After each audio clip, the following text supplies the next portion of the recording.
राधे राधे राधे राधे राधे राधे राधे राधे राधे राधे राधे राधे राधे राधे राधे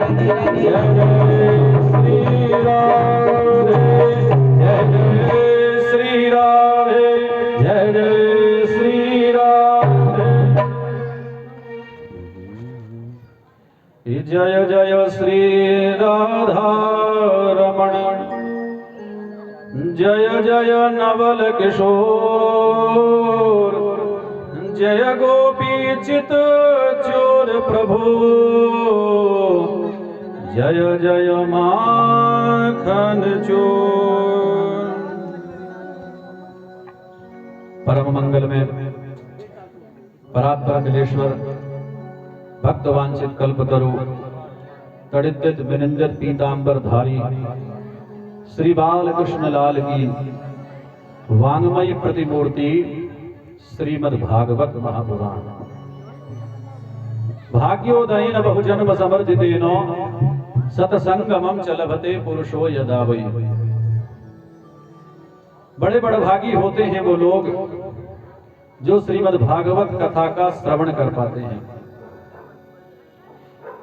ये कथा तो देवताओं को लिए भी दुर्लभ है। देवा नाम अपि दुर्लभम।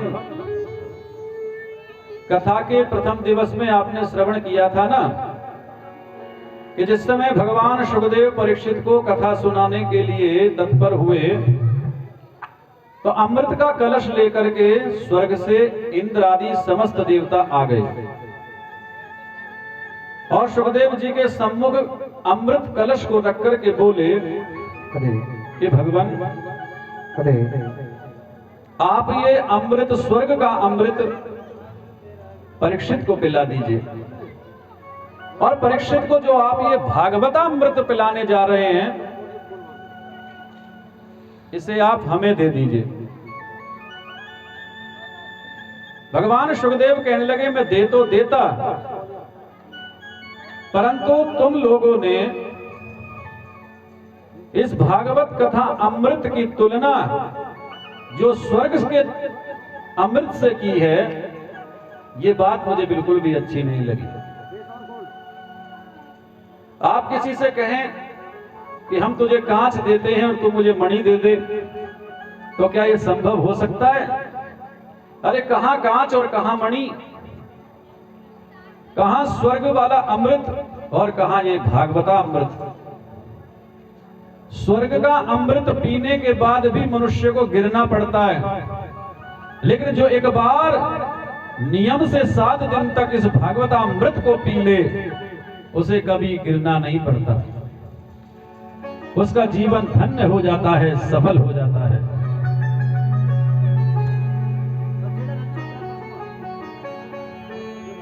सात दिन का शाप लगा है परीक्षित को। सप्तमे हनि कि 7वें दिन तक्षक नाग के डसने से अकाल मृत्यु हो जाएगी।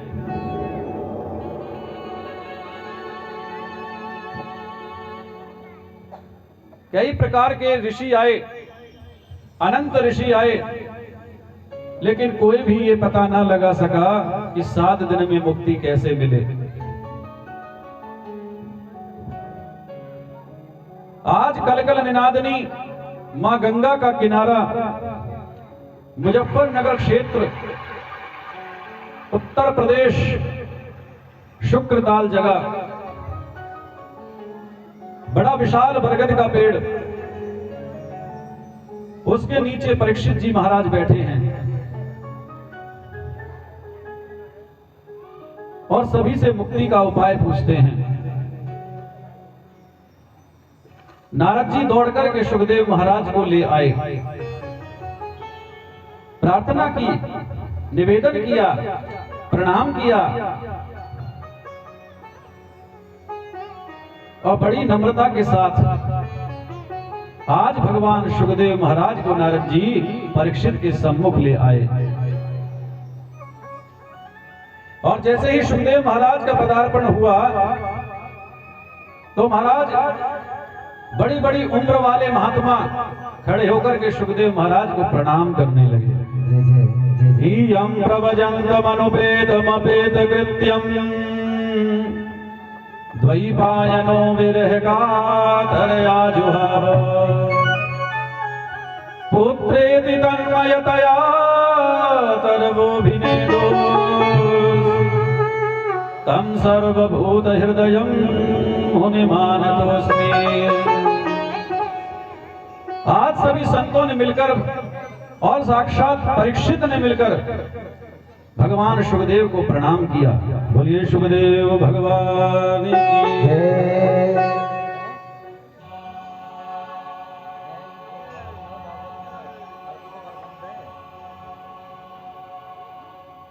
और विशाल बरगद का वृक्ष है, वट वृक्ष है, उसके नीचे बहुत बड़ा चबूतरा बना है, उस पर कुशा का आसन बिछाया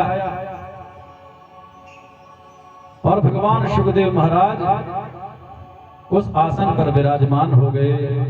बोलिए शुकदेव भगवान की जय। बेस बढ़ाओ, बेस बेस और ट्रेबल कम करो हल्का सा। बोलिए शुकदेव भगवान की जय। संतों ने इशारा किया, संतों ने इशारा किया कि ये शुकदेव हैं, इन्हें ज्यादा प्रशंसा अच्छी नहीं लगती, इनकी बढ़ाई मत करना, प्रशंसा मत करना, नहीं तो ये उठ करके चले जाएंगे। हाँ, और शुकदेव ने, भगवान शुकदेव ने परीक्षित की ओर देखा और थोड़े से मुस्कुराए। परीक्षित ने दौड़ करके भगवान शुकदेव के चरणों में प्रणाम किया और प्रणाम करके बोले,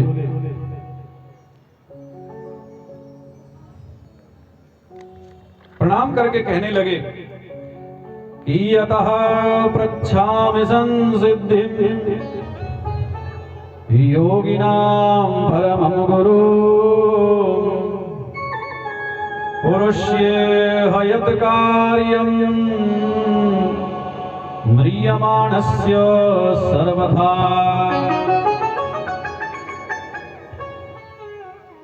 हे परमादरणीय, गुरुओं के भी परम गुरु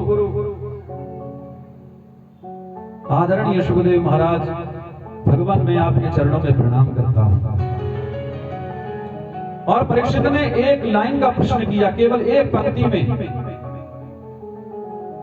म्रियमाणस्य सर्वथा, जल्दी मरने वाले व्यक्ति की मुक्ति का उपाय क्या है। परीक्षित ने केवल एक लाइन का प्रश्न किया कि जल्दी मरने वाले को क्या करना चाहिए। और परीक्षित के इस प्रश्न को सुनकर के भगवान शुकदेव प्रसन्न हो गए और मुस्कुराते हुए बोले, परीक्षित बड़ा अच्छा प्रश्न किया है। सूत जी महाराज कहते हैं कि हे ऋषियों, परीक्षित चाहते तो अपनी मृत्यु को टालने के लिए महाराज शुकदेव से निवेदन कर सकते थे, और शुकदेव महाराज में वो सामर्थ्य है कि मृत्यु को भी टाल सकते थे, परंतु मृत्यु को टालना समस्या का समाधान नहीं था। संसार के लोगों के लिए कल्याण का प्रश्न है कि जल्दी मरने वाले को क्या करना चाहिए। तो भगवान शुकदेव प्रसन्न हो गए और कहा, मैं अवश्य बताऊंगा। शुकदेव कहते हैं कि राजन, जल्दी मरने वाले व्यक्ति को तो केवल एक ही काम करना चाहिए। बोले क्या? इतस्मात् भारत सर्वात्मा भगवानो ईश्वरो हरि श्रोतव्य कीर्तितव्यश्च स्मर्तव्यश्चेच्छता भयम्। परीक्षित बोले, बात कुछ कम समझ में आई। तो भगवान शुकदेव कहते हैं, परीक्षित, जल्दी मरने वाले व्यक्ति को केवल एक ही काम करना चाहिए कि श्वास श्वास पर कृष्ण भजे, कि वृथा श्वास नहीं जाए,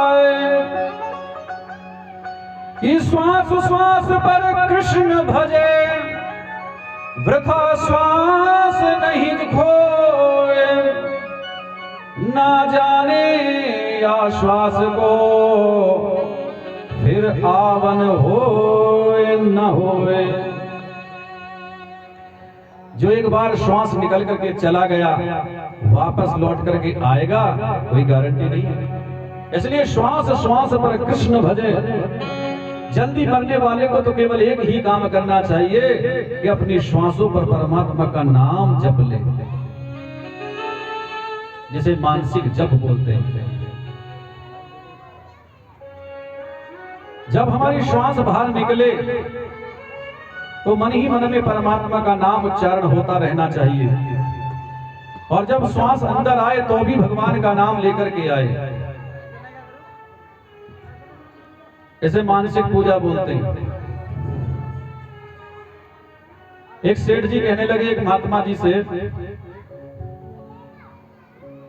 गुरु जी भगवान की पूजा में पैसा बहुत खर्च होता है, सत्यनारायण कथा करने भी निकलो तो पहले तो पंडित जी लोग पूजा का सामान ही इतना लिख देते हैं, उसके बाद फिर 1100 रुपए दक्षिणा भी होनी चाहिए।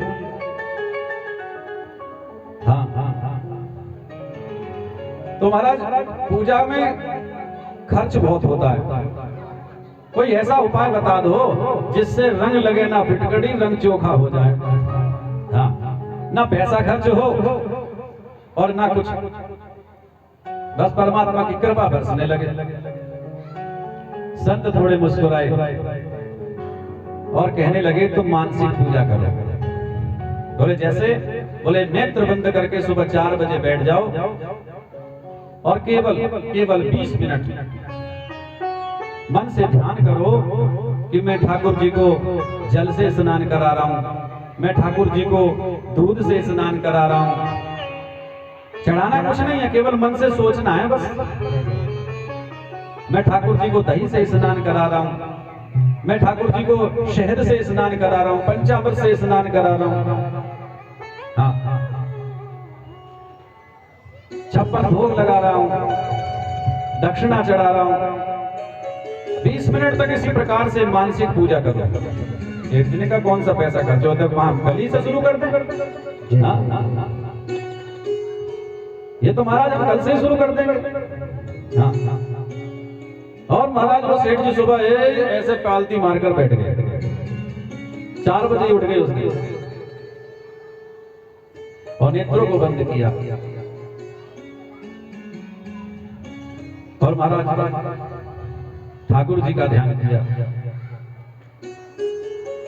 कि मैं उनको जल से स्नान कराता हूं, अब मैं पंचामृत से स्नान करा रहा हूं, अब मैं उनको भोग लगा रहा हूं। और हाथ जोड़ करके बैठ गया, तो मेरे भोजन का भोग लगाइए, मेरे भोजन का भोग लगाइए, तो मेरे श्याम आइए, मेरे श्याम आइए, मेरे भोजन का भोग लगाइए, मेरे भोजन का भोग लगाइए, मेरे श्याम आइए, घनश्याम आइए, मेरे भोजन का भोग लगाइए, मेरे भोजन का भोग लगाइए। आपने तो केवल इतना करना है। और सेठ जी महाराज आंख बंद कर करके बैठे हैं, ना तो सेठानी को परेशान किया। अरे काहे इतना रसोई में परेशान होते हैं, वैसे ही बहुत दुबली पतली हो। हाँ, महाराज 1 महीना निकल गया,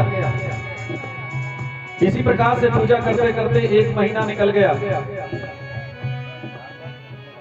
और 41वें दिन जैसे ही पूजा करने बैठे तो दूध में थोड़ी सी शक्कर ज्यादा गिर गई।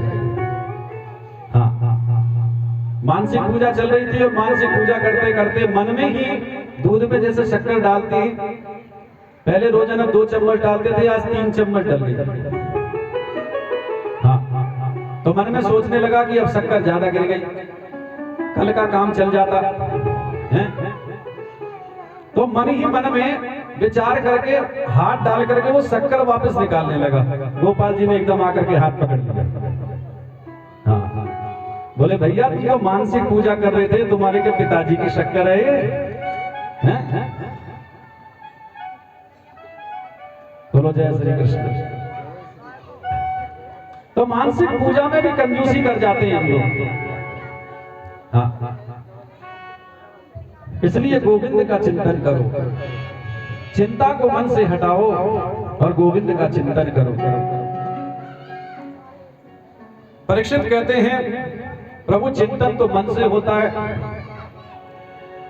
इस मन को गोविंद के चरणों में कैसे लगाऊं? सभी का बड़ा भाव होता है कि मन पूजा में लगे, लेकिन ये मन पूजा में नहीं लगता। मन एवं मनुष्याणाम कारण बंधन मोक्षयो। ये मन ही एक ऐसी वस्तु है जो कि मनुष्य को बांध भी देती है और इस संसार से छुड़ा भी देती है। तो दूसरा प्रश्न आज परीक्षित जी महाराज ने सुखदेव से किया है कि इस मन को प्रभु के चरणों में कैसे लगाएं, इस मन को एकाग्र कैसे करें?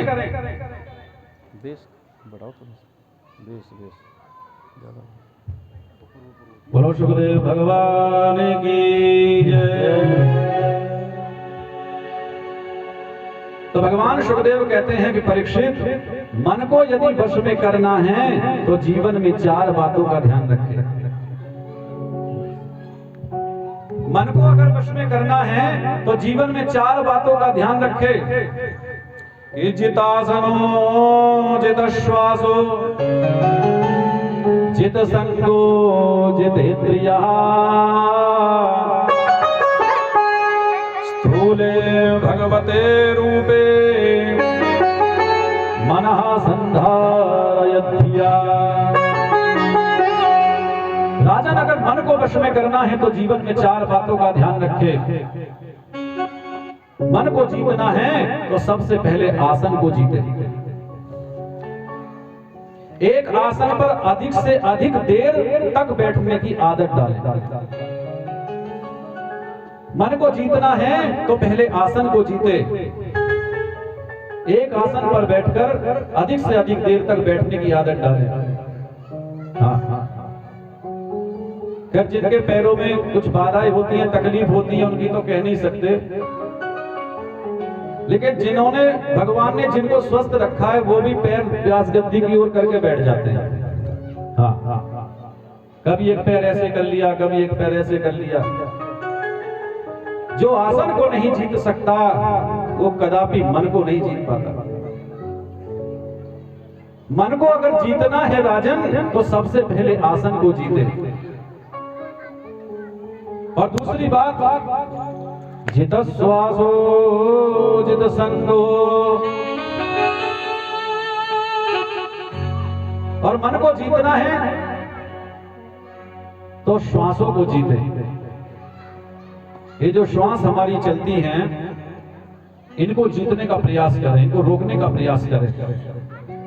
जितने अधिक देर तक इन श्वासों को रोकोगे उतने ही स्वस्थ रहोगे। जैसे हम प्राणायाम बोलते हैं। हाँ हाँ, प्राणायाम के माध्यम से उम्र को, अवस्था को बढ़ाया जा सकता है, आयु को बढ़ाया जा सकता है। क्योंकि ऊपर से कभी आयु गिन करके नहीं आती। ध्यान देना सज्जनों, ऊपर से सांसें गिन करके आती हैं। सांस 24 घंटे में मनुष्य 21,600 बार सांस लेता है। हाँ हाँ, ऊपर से श्वास गिन करके आती है। और जहां वो श्वासों की गिनती पूरी हुई, इधर श्वास बंद। वो श्वास श्वास पर कृष्ण भजे, वृथा श्वास नहीं खोए। ना जाने या श्वास को फिर आवन होए न होए। एक बार श्वास निकल करके बाहर गई और वापस लौट करके आएगी, कोई गारंटी नहीं है। इसलिए प्रातः काल उठ करके ब्रह्म मुहूर्त में सुबह 4 बजे से और 5 बजे के बीच का जो मुहूर्त होता है उसको बोलते हैं ब्रह्म मुहूर्त। उस ब्रह्म मुहूर्त में उठने से बहुत सारी सात्विक ऊर्जाएं प्राप्त होती हैं। जितनी भी नेगेटिव ऊर्जा है, नकारात्मक ऊर्जा है, सब दूर हो जाती हैं और आत्मबल, आत्मशक्ति और सात्विक ऊर्जा प्राप्त होती है, तेज प्राप्त होता है, एक ओज प्राप्त होता है। इसलिए सभी को प्रातःकाल जल्दी उठ जाना चाहिए। अब बोले जल्दी उठ करके करे क्या? बोले सबसे पहले जल्दी उठ करके प्रभु का चिंतन करें। हाँ, उसके बाद अपने माता पिता के चरणों में प्रणाम करें। जो प्रातःकाल उठ करके माता पिता के, बुजुर्गों के चरणों में प्रणाम करता है, उसे 4 चीजें स्वतः ही प्राप्त हो जाती हैं। किसी से मांगनी नहीं पड़ती, किसी से लेनी नहीं पड़ती। बोले कौन सी? हि अभिवादनशीलस्य नित्यं वृद्धोपसेविनः चत्वारि तस्य वर्धन्ते आयुर्विद्या यशोबलम्। 4 चीजें स्वतः ही प्राप्त हो जाती हैं। उसकी आयु बढ़ती है, विद्या बढ़ती है, यश बढ़ता है और उसमें बल बढ़ता है। हाँ, क्योंकि आदरणीय प्रभु श्री राम भी अयोध्या में उठकर प्रातःकाल अपने माता पिता गुरु के चरणों में प्रणाम करते थे। हे प्रातःकाल उठकर रघुनाथा मात पिता गुरु ना वही माथा। इसलिए हमें प्रातःकाल जल्दी उठना चाहिए और अपने बालकों को भी जल्दी उठाना चाहिए। जो बच्चा सूर्योदय के बाद तक सोता है उसमें बुद्धि की कमी हो जाती है। हाँ, आप देखना अपने बच्चों को प्रातःकाल उठ करके 4 से 6 के बीच में उसे कोई ऐसा विषय दे दो पढ़ने के लिए, ये याद करके सुनाना है। तो प्रातःकाल 4 बजे से 6 बजे के बीच में जो विषय याद किया जाएगा उसे कभी नहीं भूल सकते। हाँ, अन्यत्र समय में किया हुआ विषय एक बार को भूल सकते हो, लेकिन जो विषय आपने 4 से 6 के बीच में प्रातःकाल ब्रह्म मुहूर्त में पढ़ लिया, याद कर लिया, फिर वो कभी विस्मरण नहीं हो सकता। प्रातःकाल जल्दी उठें और घर की स्त्रियों को तो प्रातःकाल जल्दी उठ जाना ही चाहिए। कहते हैं स्त्री जो होती है वो लक्ष्मी स्वरूपा होती है और जब घर की लक्ष्मी ही 8-8 बजे तक सोएंगी, बोलो जय श्री कृष्ण। देखो कैसी रौनक आई है सबके मुंह पे, हैं? अच्छा, कौन कौन सोता है 6 बजे के बाद? सभी सोते हैं। किसी ने भी हाथ ऊपर नहीं है क्या? मैं सोती हूँ। हाँ, हमारी मत पूछो। बोलो जय श्री कृष्ण। जय श्री कृष्ण। मैंने स्त्रियों की बात की है। हाँ, क्योंकि घर की लक्ष्मी होती है। जो स्त्री प्रातःकाल 4 बजे उठ जाती है, 4 से 5 के बीच में उठ जाती है, उस घर में कभी लक्ष्मी की कमी नहीं होती, उसमें कभी धन का अभाव नहीं होता। हाँ, बहुओं को भी उठाना सिखाओ। जो कह रही है बहू लड़ेगी, कलयुग आ गया है, क्या कहें। हो गयो हरि सास तेरो राज, जमानो आयो बहुअन को, हैं? घोर कलयुग, क्योंकि सास भी कभी बहू थी। जय श्री कृष्ण।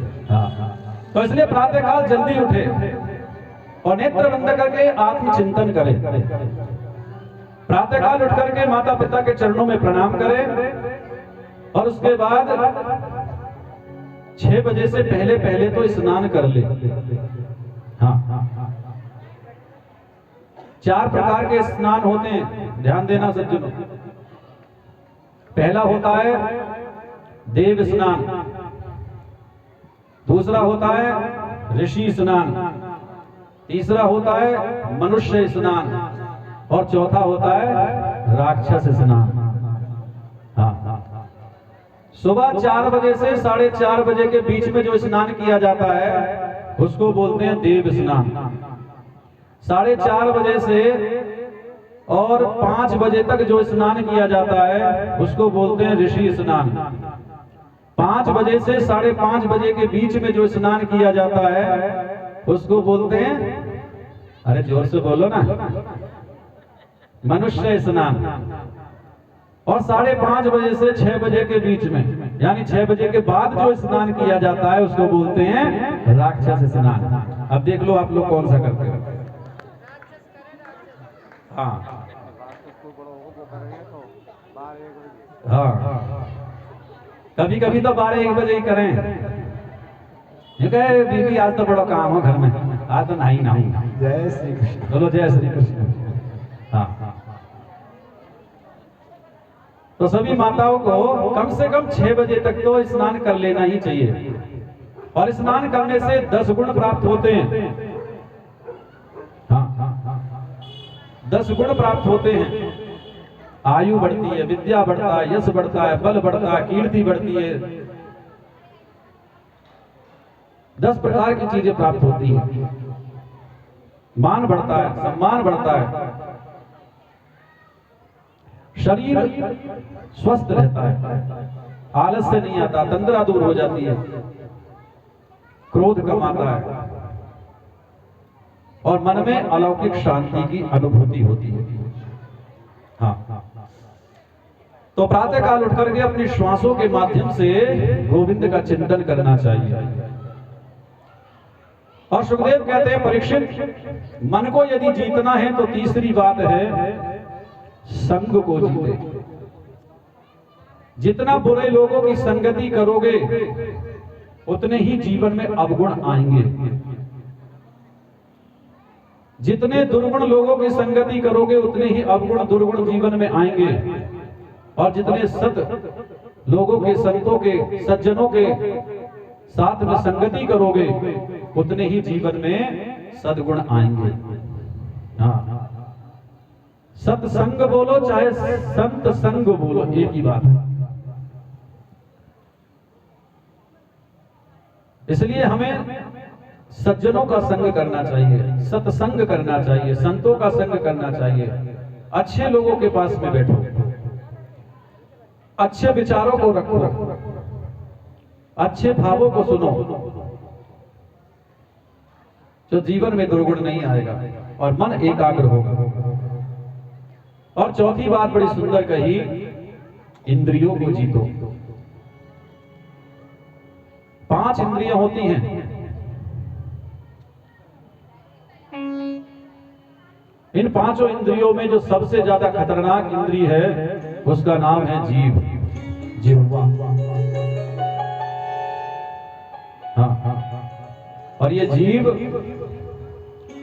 और इसी जीव के कारण, इसी जिह्वा के कारण महाभारत हो जाता है। बोलो जय श्री कृष्ण। हाँ, महाभारत हुआ कि नहीं? अर्थात जो जितने भी युद्ध हुए हैं सारे नारी के कारण हुए। हाँ, उधर सीता जी को चुरा ले गया रावण तो इतना बड़ा युद्ध हुआ है। और इधर द्रौपदी का अपमान हो गया, द्रौपदी ने इतना बड़ा युद्ध करा दिया। तो नारी की जो बोली होती है ना वो बिल्कुल कटाक्ष के समान। एक संत ने तो कहा है कि सांप के तो काटने से विष चढ़ता है लेकिन नारी की तो बोली से ही विष चढ़ जाता है। हरि की तो काटत फिरत, आई कहते हैं सांप को, आई की तो काटत फिरत जे चितवत चढ़ जाई। आई की तो काटत फिरत जे चितवत चढ़ जाई। आई की तो काटत फिरत जे चितवत चढ़ जाई। नारी की बोली बोली सी, नारी की बोली बोली सी, घायल दे तो बनाए। आई की तो काटत फिरत जे चितवत चढ़ जाए, हई के तो काटत फिरत जाए। नारी की बोली बोली सी, नारी की बोली बोली सी, घायल देत बना, घायल देत बना।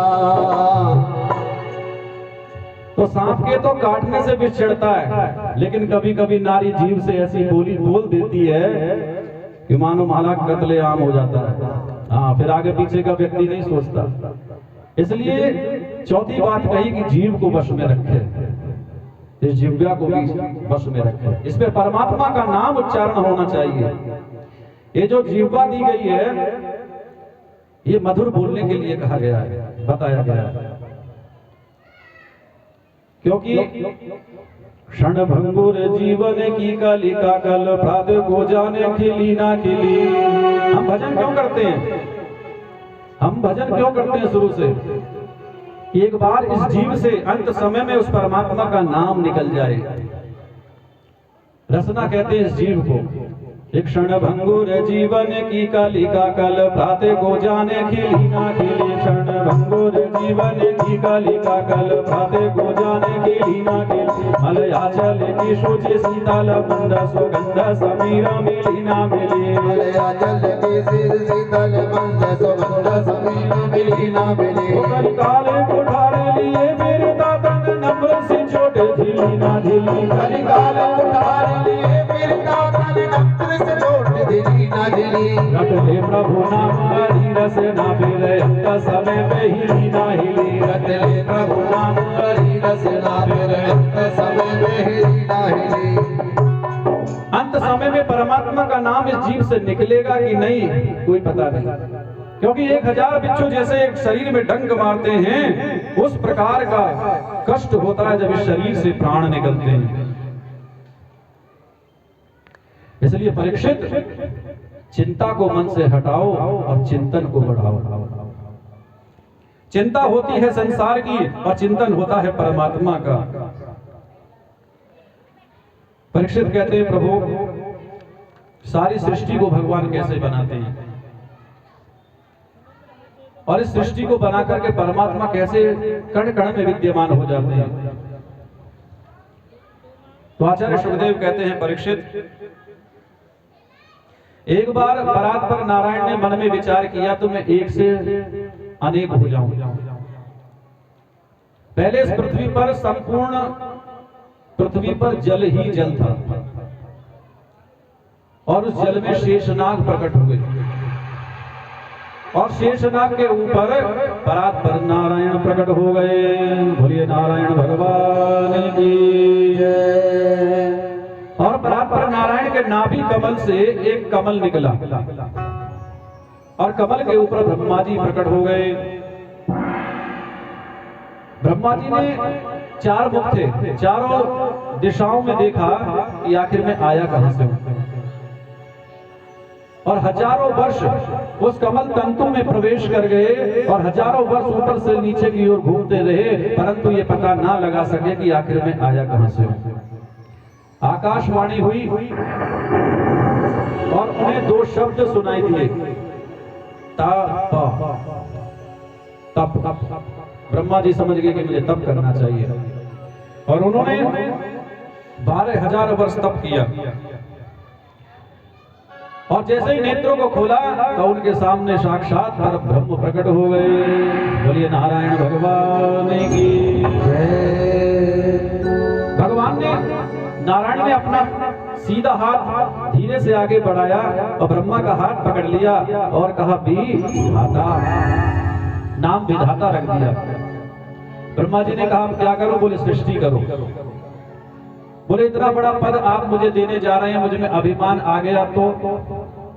आजकल तो जरा सी सरकारी नौकरी में चपरासी की भी मिल जाए तो अभिमान आ जाता है। नगर मोहल्ले का जरा सा ब्लॉक प्रमुख बन जाए तो भी अभिमान आ जाता है। इतना बड़ा पद, इतनी बड़ा जिम्मेदारी आप मुझे देने जा रहे हैं, सृष्टि की रचना करने का भार मुझे सौंप रहे हैं, मुझे अभिमान आ गया तो? तो भगवान कहते हैं कि मनुष्य में अभिमान कब आता है? जब उसे मेरी सत्ता का ध्यान नहीं होता। उसमें अभिमान जब आता है जब उसे मेरी सत्ता का ज्ञान नहीं होता। और आज परात्पर नारायण ने अपनी 4 उंगली ब्रह्मा जी के वक्षस्थल पर लगाई और केवल 4 श्लोकों में पूरी भागवत को ले दी कि अहमेवा समेवाग्रे नान्यद यत् सत्परम। यही भागवत के 4 श्लोक हैं। इन्हीं 4 श्लोकों के 18,000 श्लोक वेद व्यास जी ने बनाए थे। सर्वप्रथम नारायण ने ये उपदेश ब्रह्मा को किया था कि अहमेवा समेवाग्रे नान्यद यत् सत्परम पश्चादहं यदेतच्च योऽवशिष्येत सोऽस्म्यहम् ऋतेऽर्थ यत् प्रतीयेत न प्रतीयेत चात्मनि तद्विद्यादात्मनो माया यथा भासो यथा तमः यथा महान्ति भूतानि भूतेषु चावचरेष्वनो प्रविष्टान्यप्रविष्टानि तथा तेषु न तेष्वहम् एतावदेव जिज्ञासं तत्त्वजिज्ञासुनात्मनः अन्व्ययव्यतिरेकाभ्यां यत् स्यात् सर्वदा। परात्पर नारायण कहते हैं कि संसार से सर्वप्रथम पहले मैं ही मैं था। अहमेवा समेवाग्रे, संसार से पहले मैं था, संसार में ही मैं हूं, और जब ये संसार विलय हो जाएगा तब भी केवल मैं ही बचूंगा, मैं ही शेष रहता हूं। पूर्व में मैं था, मध्य में मैं हूं, और जब इस सृष्टि का अंत होगा तब भी केवल शेष मैं ही बचूंगा। हाँ, जैसे एक व्यक्ति ने आकर के 1 किलो सोने की ईंट ला करके दे दी। मैंने कहा जी बहुत बढ़िया ईंट है जी, बहुत चमक रही है, बहुत अच्छी लग रही है। वो ले जाकर के मैंने सुनार को दे दी। सुनार ने उस ईंट के कई टुकड़े किए और कई टुकड़े करके उसने गले की चैन बनाई, बाजूबंद बनाए, कंकड़ बनाए, सोने के बड़े बड़े कड़े बनाए, कुंडल बनाए, आभूषण बनाए, गले का हार बनाया।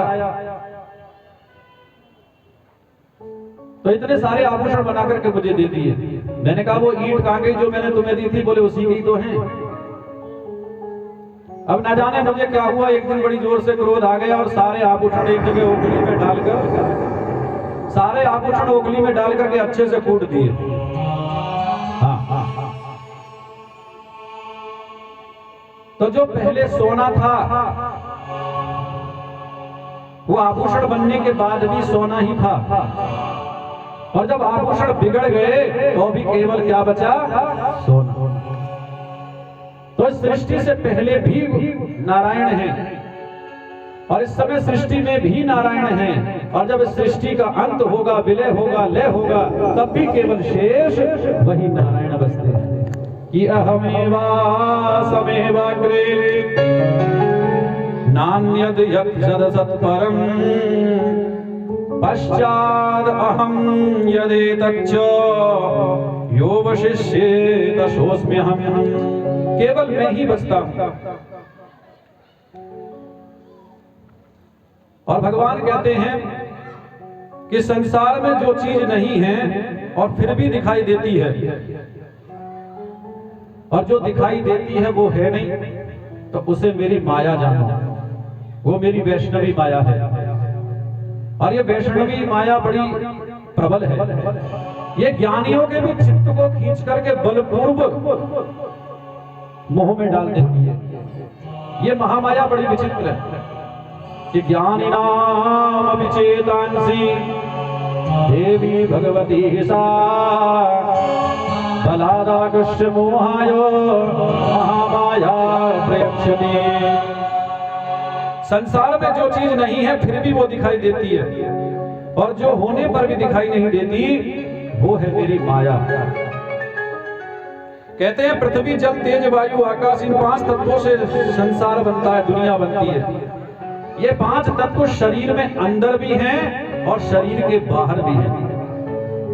हाँ।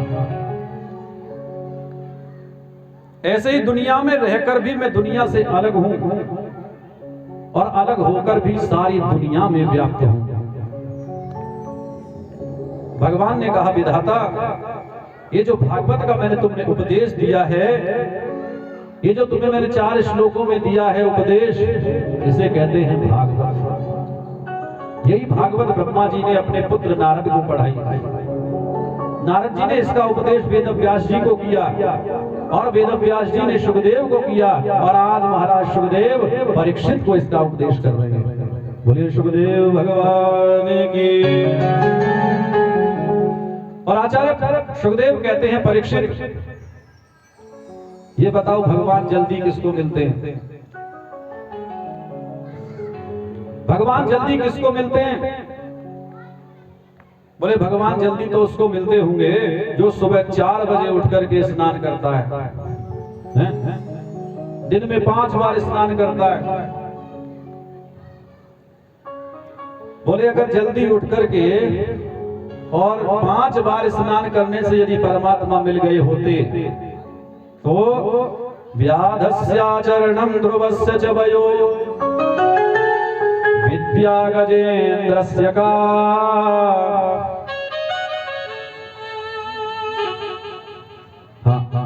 यदि जल्दी स्नान करने से परमात्मा मिल गए होते तो जो कील भील थे जिन्हें राम जी ने गले लगाया वो तो सर्दियों के 4 महीनों में नहाते ही नहीं थे।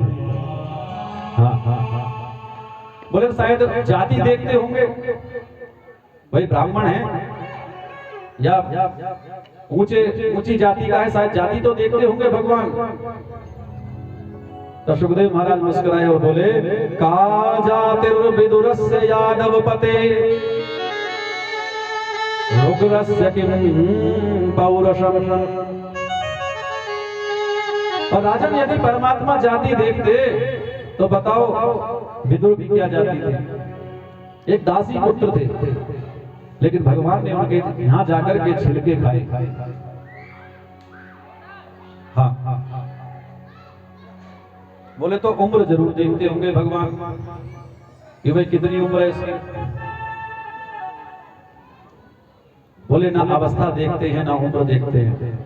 व्याधस्याचरणं ध्रुवस्य च वयो। बोले ध्रुव 5 वर्ष के बालक की क्या उम्र थी? परमात्मा से मिल गई। महाराज परीक्षित कहते हैं कि शायद डिग्री तो जरूर देखते होंगे परमात्मा की, पढ़ा लिखा कितना है। महाराज परीक्षित कहते हैं शायद भगवान डिग्री तो देखते होंगे, आखिर पढ़ा लिखा कितना है? तो सुखदेव कहते हैं व्याधस्याचरणं ध्रुवस्य च वयो विद्या गजेन्द्रस्य वा। अगर भगवान विद्या देखते तो सोचो, ये बताओ कि वो गजेंद्र कितना पढ़ा लिखा था। अभी गजेंद्र मोक्ष की कथा आप सुनेंगे। 8वें स्कंद के दूसरे अध्याय में गजेंद्र मोक्ष की कथा आएगी। एक ऐसा हाथी जिसने परमात्मा को पुकारा और परात्पर नारायण ने दर्शन दिए, तो वो गजेंद्र कितना पढ़ा लिखा था कि व्याधस्याचरणं ध्रुवस्य च वयो विद्या गजेन्द्रस्य का जातिर्विदुरस्य यादवपते रुग्रस्य किं पौरुषम। कि कुब्जाया किमु तत्र रूपमधिकम्